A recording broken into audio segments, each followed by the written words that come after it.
네, 이번에 공유할 승소 사례는 남편의 외도를 알고 재산 분할해서 우리 의뢰인분 기여도 95%로 마무리한 사안입니다. 우리 의뢰인분은 남편의 직업상의 이유로 저기 멀리서 타지에서 연고가 없는 곳에서 생활을 하고 있으셨어요. 그랬는데 남편이 예를 들어 무슨 잠수함 훈련이 있다 이러면서 몇 시간씩 연락이 안 되고 이런 거는 직업이니까 그렇게 이해를 해왔어요. 그런데 이게 앞뒤가 안 맞고 뭔가 같이 일했던 사람의 말이랑 안 맞고 좀 이상하다 싶던 와중이었죠. 그러던 와중에 의뢰인분이 정 이상해서 상대방의 핸드폰을 보게 되었는데 알고 봤더니 상대방이 유부남 유부녀인지 서로 알고 만나는 카페에서 만나서 여러 명의, 적어도 확인된 바에 의하면 2명의 유부녀와 외도를 하고 있었다 사실을 알게 됩니다.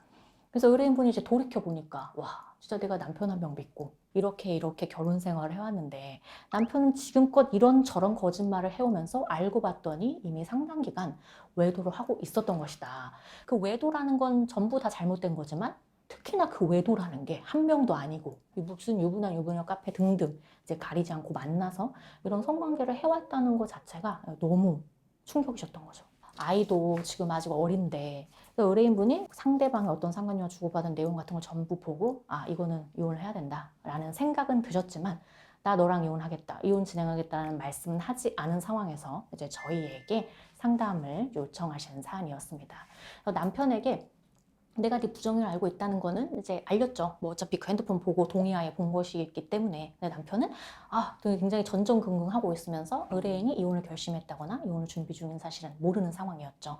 의뢰인은 어떻게 할까라고 하다가 상대방이 재산을 여러 가지 유형을 갖고 있는데 그 공제에 연금식으로 넣어놓은 금융 재산을 좀 잡아야 되겠다라는 생각을 하시게 되었고요. 그래서 저희가 채권 가압류라고 해서 그 적금을 쉽게 말해 잡게 됩니다.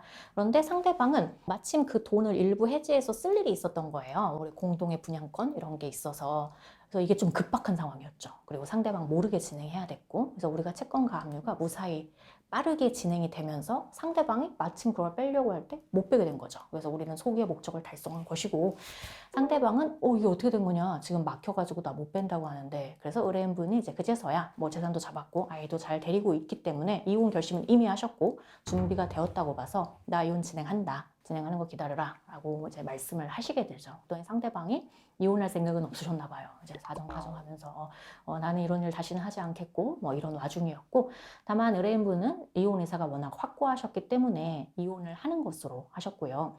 또한 상대방이 이렇게 사죄를 할 때 간혹 재산을 상당히 양보하시는 경우도 있긴 합니다. 그래서 우리가 그 양보를 끌어내게 되고, 특히나 상대방은 본인의 지위상 예를 들어 징계를 우리가 청구한다거나 이런 것도 가능한 상황이었거든요. 그래서 그런 걸 종합해서 조속히 재산 분할을 그냥 주된 재산을 완전히 갖고 오는 것으로 비율로 환산하면 상대방이 일부는 갖고 있기 때문에 95%의 재산 분할 비율로 승소하면서 조정으로 그대로 마무리했던 사안입니다. 그래서 우리는 상대방의 징계는 굳이 하지 않으면서 상대방도 아이의 아빠이긴 하니까 다만 이혼은 한다. 그리고 재산에서 최대한 유리하게, 그리고 양육비 등에 대해서 합리적이고 합당한 마무리를 하였던 사안입니다. 그래서 우리가 남아있는 상간녀에 대한 소송은 별도로 진행 가능하고요. 특히 의뢰인분은 그 인적사항 등 모든 요건이 갖추어진 상간녀에 대해서 이미 합의 시도를 해서 의자료 액수를 받으면서 이런 마무리가 또 된 사안입니다.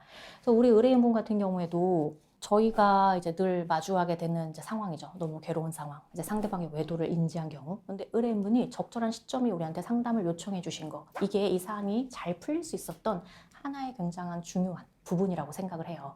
상대방에게 이혼 자체는 말하지 않으면서 우리에게 오셨기 때문에 재산적으로 안전하게 시작할 수 있었고, 또 그걸 통해서 우리한테 별다른 위험 요소 없이, 왜냐면 내가 잘못한 게 아니고 상대방이 잘못한 거여도 잘못 말하면 내가 협박이 되는 경우, 공갈이 되는 경우 없지 않거든요. 상대방의 그런 불안한 지위를 적절히 압박을 할 수가 있어야 되는데, 우리가 그런 걸 적절히 하게 되면서 우리 의뢰인분에게 위험 요소 없이 가장 유리한 결론을 안전하게 끌어냈다고 생각을 합니다. 그래서 혹시라도 유사한 상황에 있다면 차분하게 대비할 필요가 있겠습니다.